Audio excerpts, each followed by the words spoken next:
Animals have been one of my favorite things ever since I was a kid. I always viewed them as one of the only things in this world that were truly beautiful and only did what they had to do when they had to do it. So when I found out that that beauty was being ruined, I knew that something had to be done. I grew up around a lot of animals. Me and my family constantly had pets, from dogs to turtles, even crabs.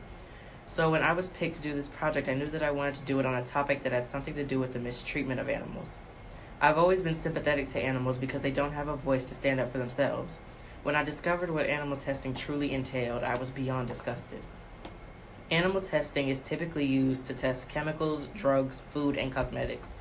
More than 100 million animals die in labs every year because of these tests. Some of these tests are not for anything more than pure curiosity. These experiments are mainly to try to predict how these products will react with a human. But biologically speaking, animals and humans are very similar, but they are also very different.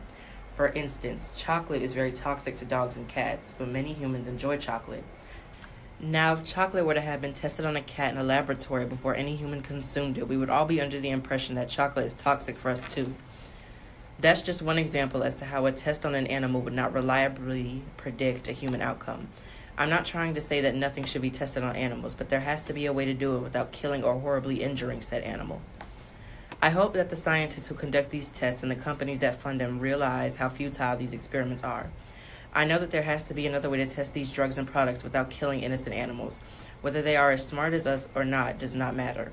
They are still living, breathing beings and deserve to be treated as such.